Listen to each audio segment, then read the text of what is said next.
think that without God, people would not be interested in the meaning of life or in our purpose. They say God created us in His image. He raised us above the animals. But why? That entails a purpose. Why did He raise us above the beasts in the fields? So that we can name the animals? That doesn't seem very important. So we can take care of the earth and its creatures? But if He didn't put us in charge, the earth and its creatures wouldn't need tending. They would get along fine without us, just as they had done for billions of years before we arrived on this rock. The belief that humans are just below God has done nothing but give us guilt and make us miserable because we can never live up to our potential. And if that higher being did not raise us above all, then we would have no guilt, and we would be happier. Any higher being would know that. Humans have negativity built into them. We think 60,000 thoughts a day, and 3/4 of them are negative. How can we be a positive influence on our planet when our minds are created in such a negative way? I recently read that there are 6 primary emotions: happiness, sadness, fear, anger, surprise, and disgust. These emotions are also known as basic or universal emotions. They are experienced by all humans regardless of culture or society. These emotions are built into our brains before we are born. In fact, we pretty much only experience these 6 emotions in our first year of life. Only 1 in 6 is positive. 4 of the 6 are negative, and 1, surprise, is neutral. We could have both good and bad surprises.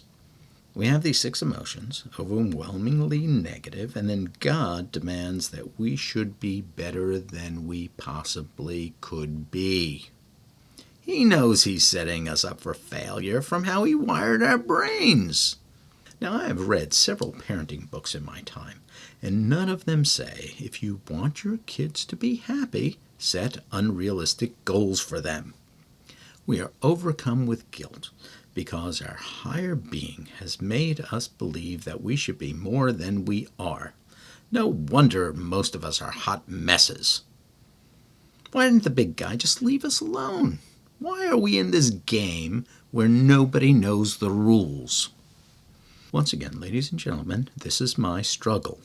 If you have found a clear path, congratulations. But most of us, I would assume, unless the big guy is just picking on me, and I think that would be even a bit too egotistical for me. Most of us are lost and don't even know we are lost.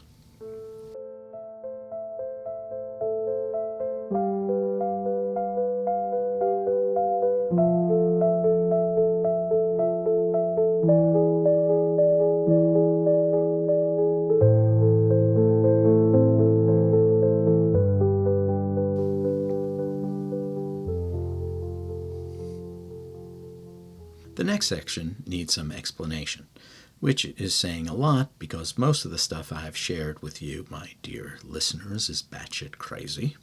So I wanted to talk about a poem written like 1,000 years ago. All of a sudden I had a visitor, and I stopped writing to deal with the situation. Suddenly, I saw the connection between the visitor and the poem. After my interaction, I wrote down what took place and then added parts of the poem. I'm letting you in on my creative process. Isn't it fascinating? When I am quoting So then when I am quoting the poem, I will say the stanza title to separate the interaction.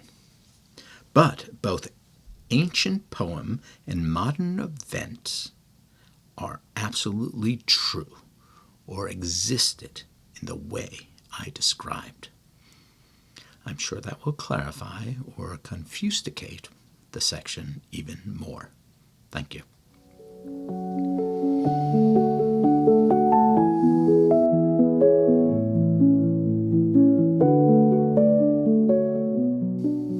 I once wrote a book entitled The Actor, the Script, and the Ox, which is why my blog is called Ox Rider. I'm sure you had some questions about that. The book is based on the old Zen poem Riding the Ox Home, which describes the process of enlightenment. Enlightenment, at least according to the Buddhist way of thinking, refers to a state of deep understanding or awareness. In other words, meaning. Enlightenment is not exclusive to one religion or one belief system. No matter who we are or what we believe, we can experience enlightenment. And the ox in the poem represents that process. There are 10 short sections in this poem, and I'm not going to describe all of the steps. The first section deals with a boy who is lost. The boy is us. Starting the search for the ox.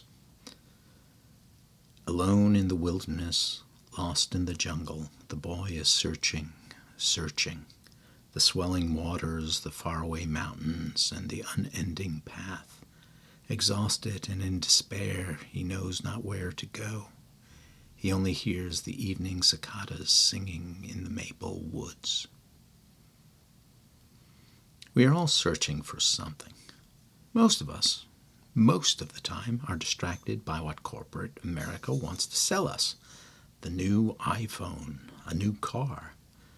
But the times we are alone with ourselves, when all is quiet and the screens have been dimmed, then we could hear the longing inside of us.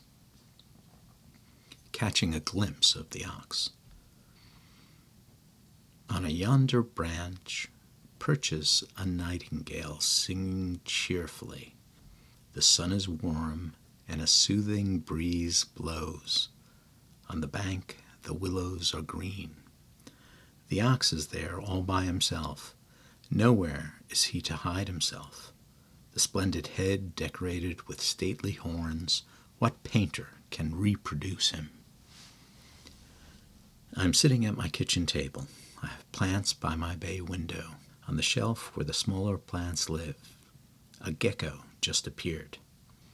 I took some plants in because it was cold last night. He might have come in with the plants, hitching a ride to a warmer climate.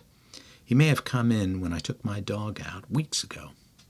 Regardless of when he entered my home, he is looking at me now. I wonder if he's dying from not having eaten or just curious at the strange creatures sitting at the table drinking Turkish coffee. I'll take him out, but if he is quick, I might hurt him in his capture. He sees me as an enemy. He doesn't know I'm a friend. Like the boy in the poem, the creature is confused without a way. Not knowing that you are lost is something. You are aware that there is something more, something you don't fully understand just yet. I went to find my lizard. He is gone. Maybe I am the boy in the poem, only catching a glimpse of the ox lizard.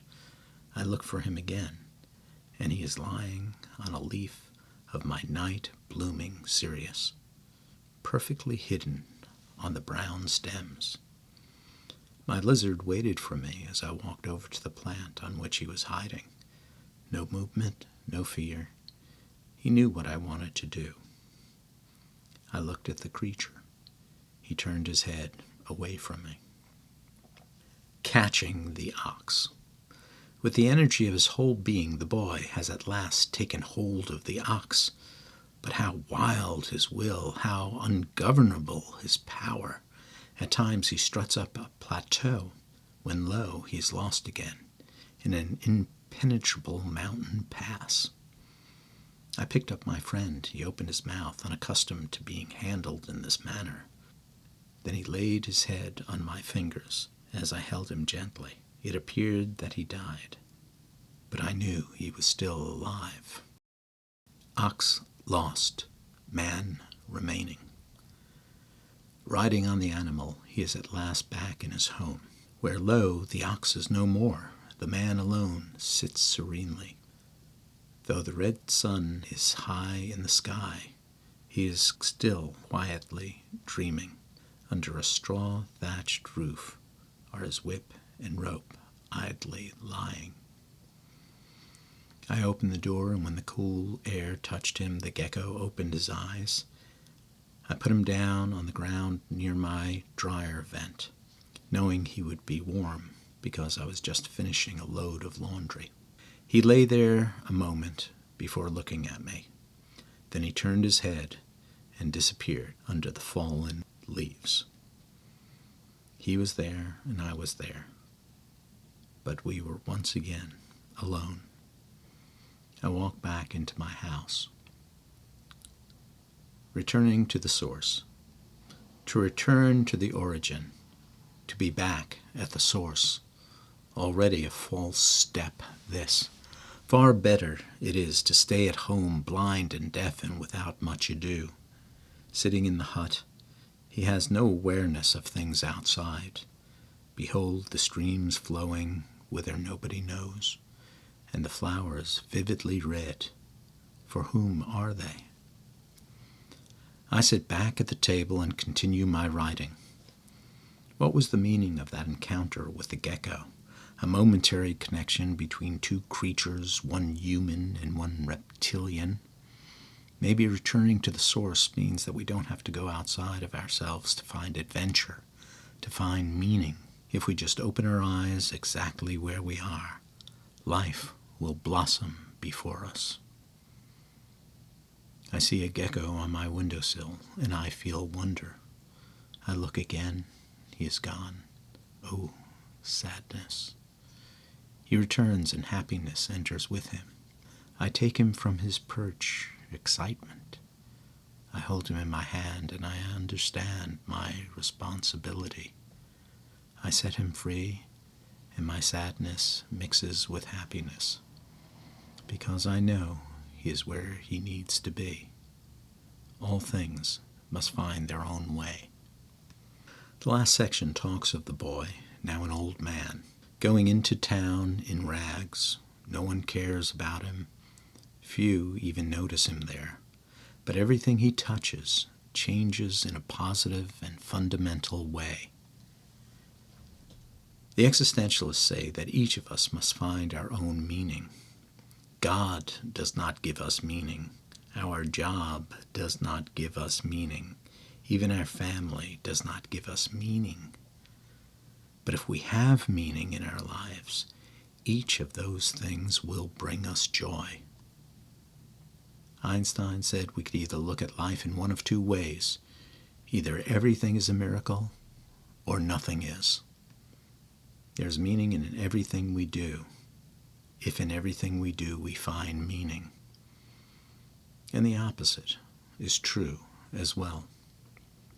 I could see you sitting there listening to the stuff, and you're thinking, if he's so smart, what meaning has he found?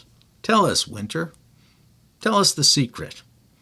And all I could say is, fuck if I know.